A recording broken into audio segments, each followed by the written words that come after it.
'Cause I am yours and you are mine.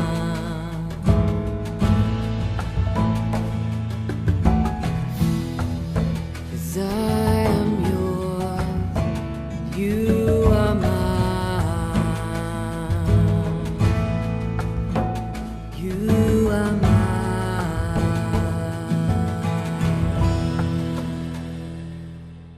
Mark సువార్త 11వ అధ్యాయము మొదటి వచనం నుండి. వారు యెరూషలేమునకు సమీపించి ఒలీవల కొండ దగ్గరనున్న బేత్పగే బేతనియా అను గ్రామములకు వచ్చినప్పుడు ఆయన తన శిష్యులలో ఇద్దరిని చూచి, మీ ఎదుటనున్న గ్రామమునకు వెళ్ళుడి, అందులో మీరు ప్రవేశింపగానే కట్టబడి ఉన్న ఒక గాడిద పిల్ల కనబడును. దాని మీద ఏ మనుష్యుడును ఎప్పుడునూ కూర్చుండలేదు. దానిని విప్పి తోలుకొని రండి. ఎవడైనను మీరెందుకు ఇలాగూ చేయుచున్నారని మిమ్మును అడిగిన ఎడల అది ప్రభువునకు కావలసి ఉన్నదని చెప్పుడి. తక్షణమే అతడు దానిని ఇక్కడకు తోలి పంపునని చెప్పి వారిని పంపెను. వారు వెళ్ళగా వీధిలో ఇంత బయట తల వాకిట కట్టబడి ఉన్న గాడిద పిల్ల ఒకటి వారికి కనపడెను. దానిని విప్పుచుండగా అక్కడ నిలిచి ఉన్న వారిలో కొందరు, మీరేమి చేయుచున్నారు?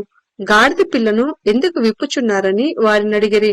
అందుకు శిష్యులు యేసు ఆజ్ఞాపించినట్టు వారితో చెప్పగా వారు పోనిచ్చిరి. వారు ఆ గాడిద పిల్లను యేసు నొద్దకు తోలుకొని వచ్చి తమ బట్టలు దానిపై వేయగా ఆయన దాని మీద కూర్చుండెను. అనేకులు తమ బట్టలను దారి పొడుగునను పరిచిరి. కొందరు తాము పొలములలో నరికిన కొమ్ములను పరిచిరి. మరియు ముందు వెళ్ళుచుండిన వారును వెనుక వచ్చుచుండిన వారును, జయము, ప్రభువు పేరిట వచ్చువాడు స్తుతింపబడును గాక, వచ్చుచున్న మన తండ్రి అయిన దావీదు రాజ్యము స్తుతింపబడును గాక, సర్వోన్నతమైన స్థలములలో జయము అని కేకలు వేయుచుండిరి. ఆయన యెరూషలేమునకు వచ్చి దేవాలయంలో ప్రవేశించి చుట్టూ సమస్తమును చూచి సాయంకాలమైనందున 12 మందితో కూడా బేతనియకు వెళ్ళెను. మరునాడు వారు బేతనియా నుండి వెళ్ళుచుండగా ఆయన ఆకలి కొని ఆకులు గల ఒక అంజూరపు చెట్టును దూరము నుండి చూచి దాని మీద ఏమైనను దొరుకునేమో అని వచ్చెను. దాని యొద్దకు వచ్చి చూడగా ఆకులు తప్ప మరేమియూ కనపడలేదు. ఏలయనగా అది అంజూరపు పండ్ల కాలము కాదు. అందుకైన ఇక మీదట ఎన్నటికిని నీ పండ్లు ఎవరునూ తినకుందురుగాక అని చెప్పెను. ఇది ఆయన శిష్యులు వినిరి. వారు యెరూషలేమునకు వచ్చినప్పుడు ఆయన దేవాలయంలో ప్రవేశించి దేవాలయంలో క్రయ విక్రయములు చేయవారిని వెళ్లగొట్టనారంభించి రూకలు మార్చువారి బల్లలను గువ్వలమ్ము వారి పీటలను పడద్రోసి దేవాలయము గుండా ఏ పాత్ర అయినను ఎవరిని తేనీయకుండెను. మరియు ఆయన బోధించుచు, నా మందిరము సమస్తమైన అన్యజనులకు ప్రార్థనా మందిరమనబడును అని వ్రాయబడలేదా? అయితే మీరు దానిని దొంగల గుహగా చేస్తురనెను.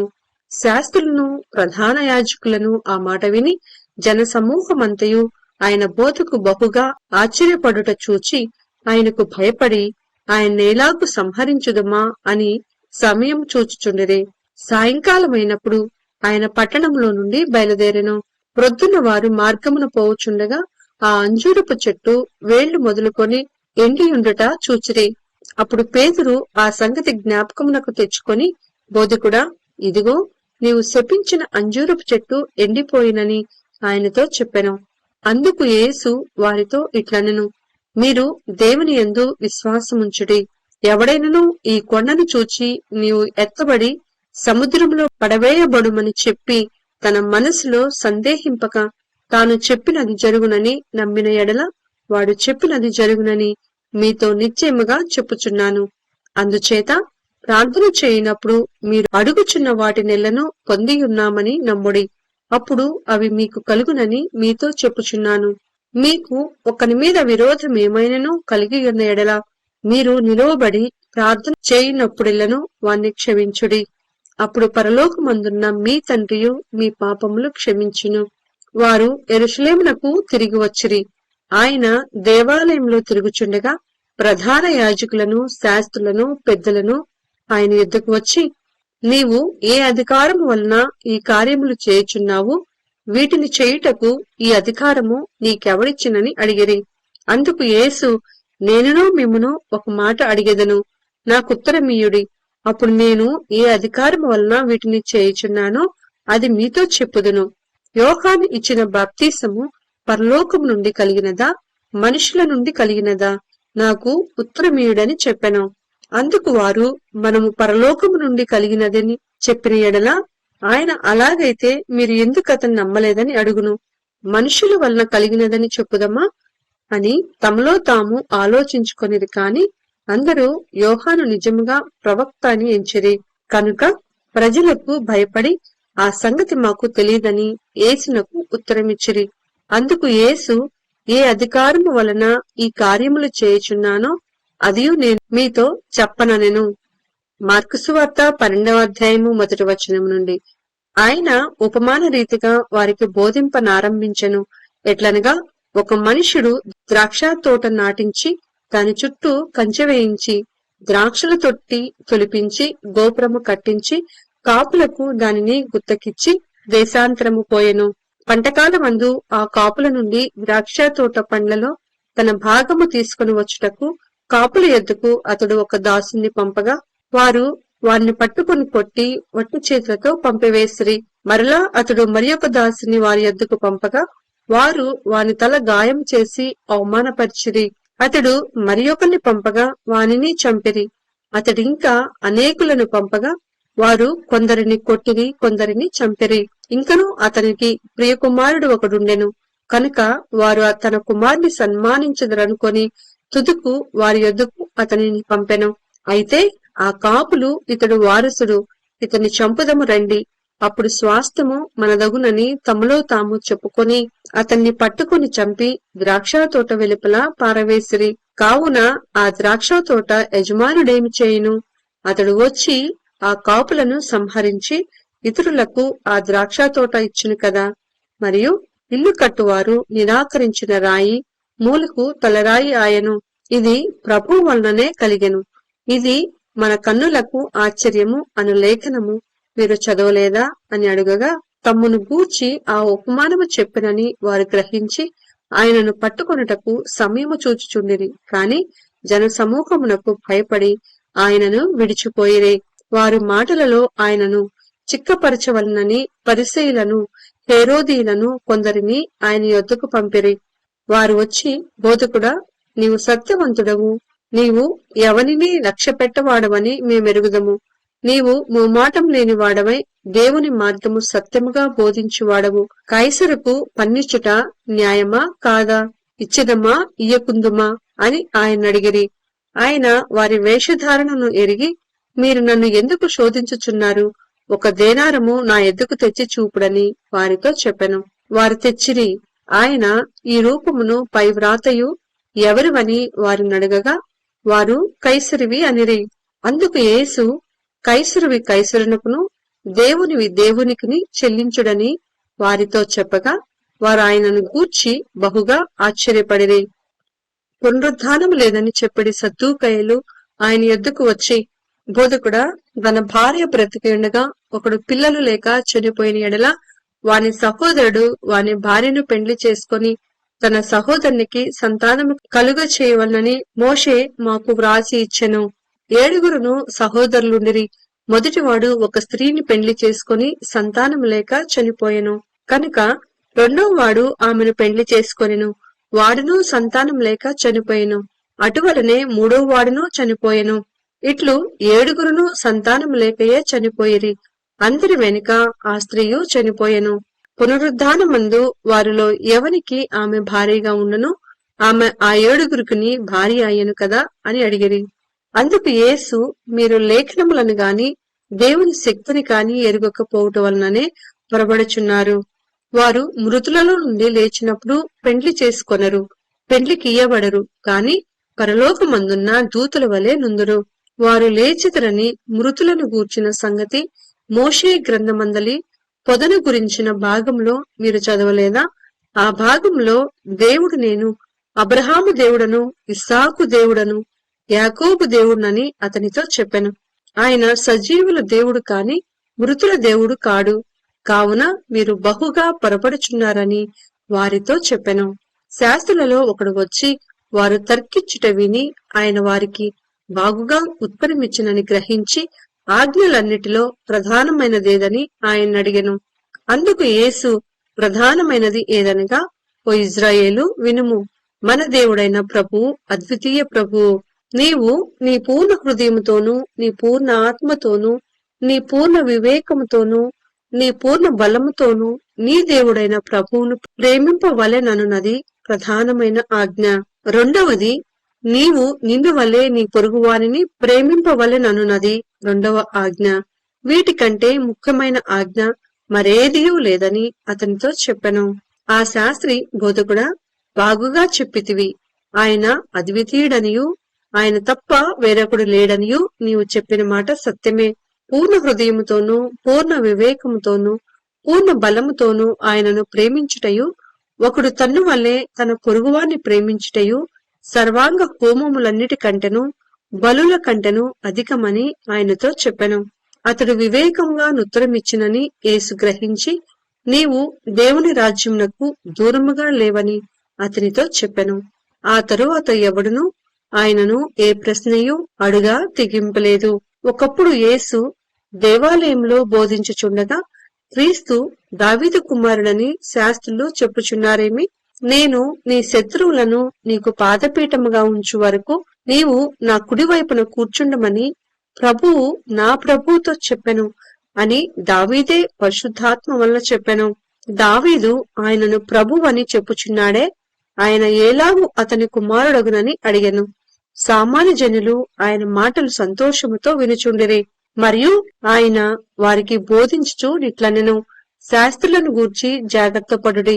వారు నిలువుటంగీలు ధరించుకొని తిరుగుటను, సంత వీధులలో వందనములను, సమాజ మందిరములలో అగ్రపీఠములను, విందులలో అగ్రస్థానములను కోరుచు, విధవరాండ్ల ఇండ్లు దిగమింగుచు మాయ వేషముగా దీర్ఘ ప్రార్థనలు చేయుదురు.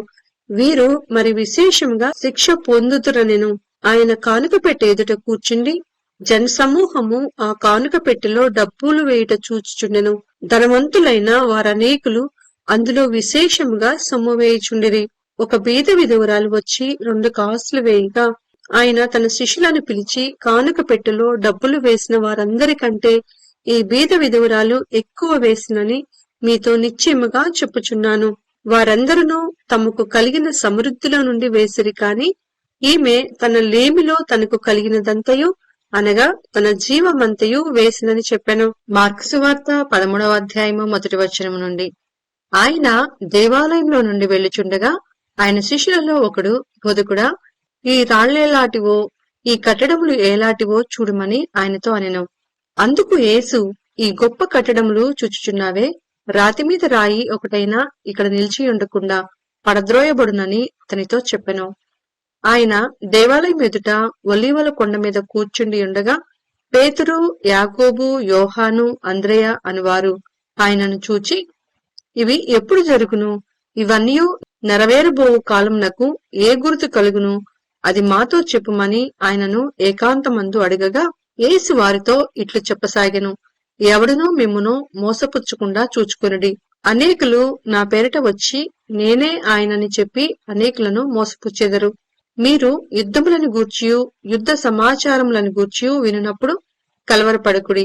ఇవి జరగవలసి ఉన్నవి, కాని అంతము వెంటనే రాదు. జనము మీదికి జనమును, రాజ్యము మీదికి రాజ్యమును లేచును. అక్కడక్కడ భూకంపములు కలుగును, కరువులు వచ్చును. ఇవే వేదనలకు ప్రారంభము. మిమ్మును గూర్చి మీరే జాగ్రత్త పడుడి. వారు మిమ్మును సభలకప్పగించెదరు, మిమ్మును సమాజ మందిరములలో కొట్టించెదరు. మీరు వారికి సాక్షార్థమై అధిపతుల ఎదుటను రాజుల ఎదుటను నా నిమిత్తము నిలువబడెదరు. సకల జనములకు సువార్త ముందుగా ప్రకటింపబడవలెను. వారు మిమ్మును అప్పగించుటకు కొనిపోవున్నప్పుడు మీరు ఏమి చెప్పుదమా అని ముందుగా చింతింపకుడి. ఆ గడియలోనే మీకేది ఇయ్యబడునో అదే చెప్పుడి. చెప్పువాడు పరిశుద్ధాత్మయే కాని మీరు కారు. సహోదరుడు సహోదరుణ్ణి, తండ్రి కుమారుణ్ణి మరణంనకు అప్పగింతురు. కుమారులు తల్లిదండ్రుల మీద లేచి వారిని చంపింతురు. నా నామము నిమిత్తము అందరి చేత మీరు ద్వేషింపబడుదురు. అంతము వరకు సహించిన వాడే రక్షణ పొందును.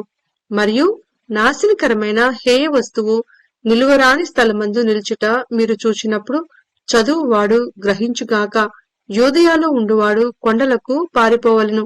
మిద్దె మీద ఉండువాడు ఇంటిలో నుండి ఏదైనానూ తీసుకుని పోవుటకై దిగి అందులో ప్రవేశింపకూడదు. పొలంలో ఉండవాడు తన వస్త్రము తీసుకుని పోవుటకు ఇంటిలోనికి తిరిగి రాకూడదు. అయ్యో, ఆ దినములలో గర్భిణులకును పాలిచ్చు వారికి శ్రమ. అది చలికాలమందు సంభవింపకుండవలెనని ప్రార్థించుడి. అవి శ్రమలు గల దినములు. దేవుడు సృజించిన సృష్ట్యాది నుండి ఇది వరకు అంత శ్రమ కలగలేదు, ఇక ఎన్నడూనూ కలగబోదు. ప్రభువు ఆ దినములను తక్కువ చేయని యెడల ఏ శరీరియు తప్పించుకొనకపోవును. ఏర్పరచబడిన వారి నిమిత్తము అనగా తాను ఏర్పరచుకొనిన వారి నిమిత్తము ఆయన ఆ దినములను తక్కువ చేసెను. కాగా ఇదిగో క్రీస్తు ఇక్కడనున్నాడు, అదుగో అక్కడనున్నాడు అని ఎవడైనను మీతో చెప్పిన యెడల నమ్మకుడి. ఆ కాలమందు అబద్ధపు క్రీస్తులను అబద్ధపు ప్రవక్తులను వచ్చి సాధ్యమైన యెడల ఏర్పరచబడిన వారిని మోసపుచ్చుటకై సూచక క్రియలను మహత్కార్యములను అగపరచెదరు. మీరు జాగ్రత్తగా ఉండుడి. ఇదిగో సమస్తమును మీతో ముందుగా చెప్పియున్నాను. ఆ దినములలో ఆ శ్రమ తీరిన తరువాత చీకటి సూర్యుని కమ్మును, చంద్రుడు తన కాంతిని ఇయ్యడు, ఆకాశం నుండి నక్షత్రములు రాలును, ఆకాశమందలి శక్తులు కదిలింపబడును. అప్పుడు మనుష్య కుమారుడు మహాప్రభావంతోనూ మహిమతోనూ మేఘారూఢుడై వచ్చుట చూచెదరు. అప్పుడు ఆయన తన దూతలను పంపి భూమి అంతము మొదలుకొని ఆకాశాంతము వరకు నలుదిక్కుల నుండి తాను ఏర్పరచుకొనిన వారిని పోగు చేయించును. అంజూరపు చెట్టును చూచి ఒక ఉపమానము నేర్చుకొనిడి. దాని కొమ్మ ఇంకా లేతదై చిగురించినప్పుడు వసంతకాలము సమీపముగా ఉన్నదని మీకు తెలియను. ఆ ప్రకారమే మీరు ఈ సంగతులు జరుగుట చూచినప్పుడు ఆయన సమీపముననే ద్వారము దగ్గరనే ఉన్నాడని తెలుసుకొనిడి. ఇవన్నీ జరుగు వరకు ఈ తరము గతింపదని నిశ్చయముగా మీతో చెప్పుచున్నాను. ఆకాశమును భూమియును గతించును కాని నా మాటలు గతింపవు. ఆ దినమును గూర్చియు ఆ గడియను గూర్చియు తండ్రి తప్ప ఏ మనుష్యుడైనను పరలోకమందలి దూతలైనను కుమారుడైనను ఎరుగరు. జాగ్రత్త పడుడి, మెలకువగా నుండి ప్రార్థన చేయుడి. ఆ కాలం ఎప్పుడు వచ్చునో మీకు తెలియదు. ఒక మనుష్యుడు తన దాసులకు అధికారమిచ్చి ప్రతివానికి వాని వాని పని నియమించి మెలకువగా నుండుమని ద్వారపాలకునికి ఆజ్ఞాపించి ఇల్లు విడిచి దేశాంతరము పోయినట్టే ఆ కాలము ఉండను. ఇంటి యజమానుడు ప్రొద్దుగుంకి వచ్చునో, అర్ధరాత్రి వచ్చునో, కోడి కూయినప్పుడు వచ్చునో, తెల్లవారినప్పుడు వచ్చునో, ఎప్పుడు వచ్చునో మీకు తెలియదు. ఆయన అకస్మాత్తుగా వచ్చి మీరు నిద్రపోవచుండుట చూచునేమో. కనుక మీరు మెలకువగా నుండుడి. నేను మీతో చెప్పుచున్నది అందరితోనూ చెప్పుచున్నాను, మెలకువగా నుండుడని.